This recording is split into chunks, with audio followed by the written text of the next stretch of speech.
Selamat pagi kekasih Tuhan, kembali di dalam Daily Devotion pada hari ini. Sebelum saya menyampaikan kebenaran firman Tuhan, mari saya akan berdoa terlebih dahulu.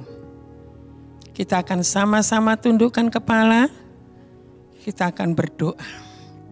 Ya natakan atukur alayan atukur alayan atakan alayan. Ya ralayan atakatakar alayan atukur alaya sikitakan Kami bersyukur padamu Tuhan saat pagi hari ini Engkau memberikan kekuatan dan kesehatan di dalam setiap kehidupan kami ya Tuhan, agar kami tetap mencari Engkau di dalam segala perkara. Oleh sebab itu Tuhan, pada pagi hari ini kami mau mendengarkan firman-Mu. Biarlah kebenaran itu yang menjadi dasar dalam setiap kehidupan kami, sehingga kami bisa melakukan dalam setiap jalan hidup kami Bapa.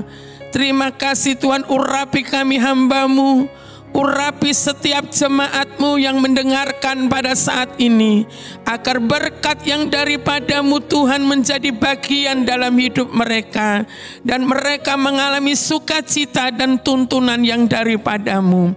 Terima kasih Tuhan, dalam nama Yesus kami sudah berdoa.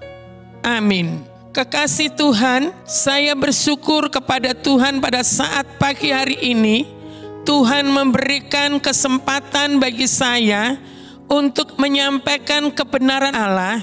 Saya percaya kekasih Tuhan dalam keadaan sehat dan diberkati oleh Tuhan. Maka daripada itu kekasih Tuhan, saya akan sampaikan kebenaran firman Tuhan dengan tema berdiri teguh di dalam iman. Saya akan mengajak kepada saudara untuk membaca firman Tuhan dalam 1 Korintus pasal 16 ayat 13. Berjaga-jagalah, berdirilah teguh dalam iman.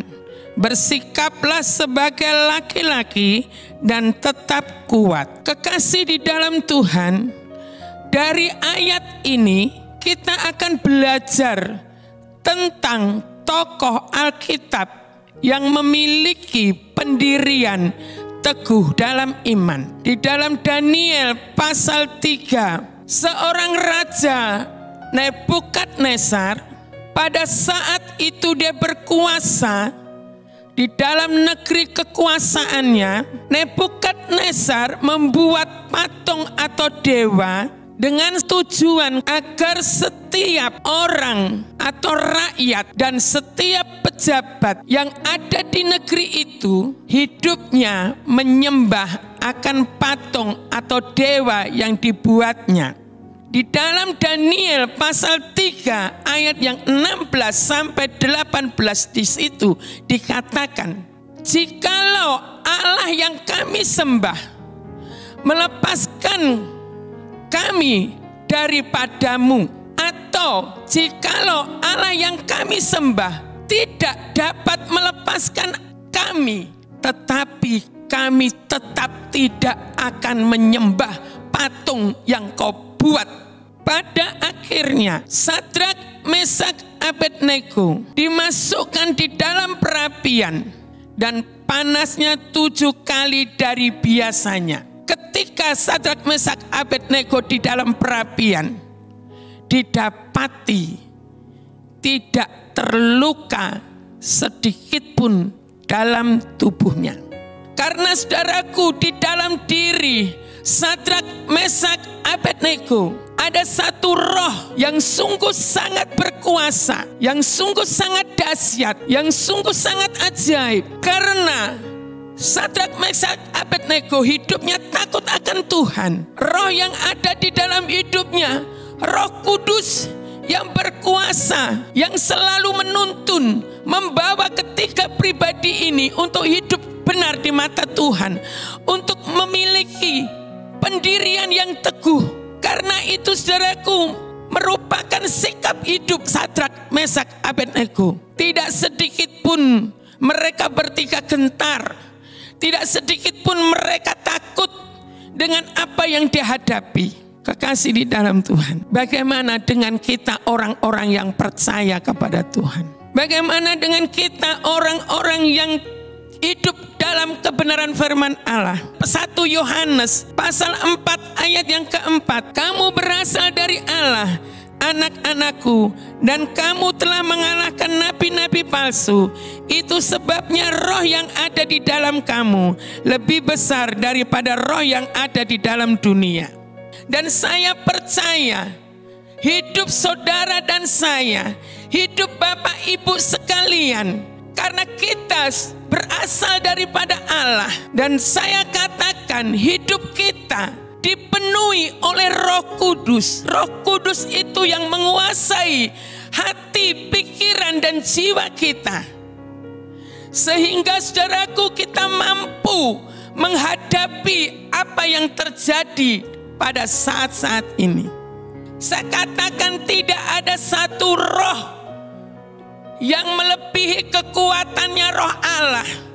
Tidak ada satu roh yang di dunia ini melebihi kekuatannya, keajaibannya, kedahsyatannya daripada roh Allah. Hanya roh Tuhan yang bisa menguasai langit dan bumi. Kekasih di dalam Tuhan, mari kita perlu ketahui bahwa Tuhan butuh orang-orang yang kuat di dalam iman. Tuhan butuh orang-orang yang berdiri dalam keteguhan iman.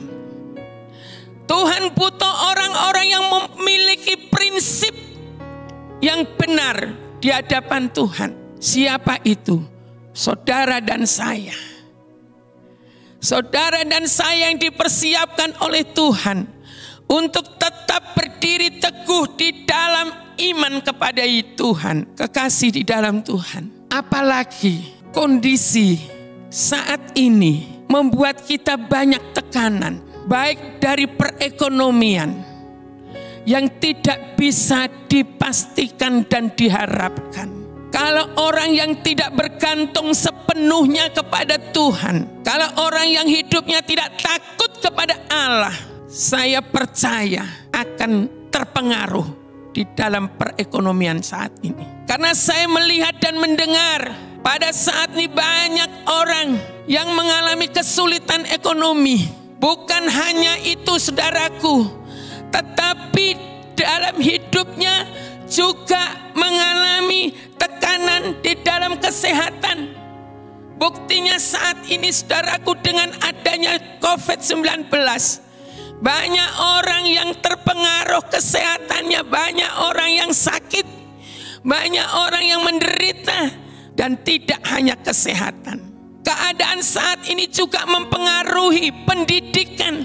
Dengan adanya tidak bisa bertatap muka dalam pembelajaran, anak menjadi bingung.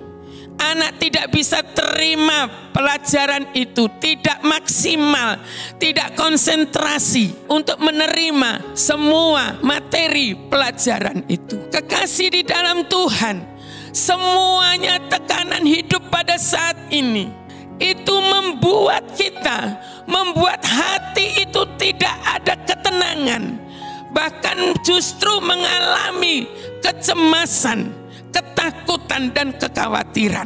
Saudara yang kasih di dalam Tuhan, Tuhan izinkan semua terjadi untuk melatih iman kita. Sadar tidak sadar bahwa semuanya itu Tuhan izinkan terjadi dalam kehidupan untuk melatih iman kita. Iman kita bertumbuh ketika kita mengalami bagaimana Tuhan menolong kita. Sekali lagi saya katakan, iman kita bertumbuh ketika kita mengalami bagaimana Tuhan menolong kita. Amin.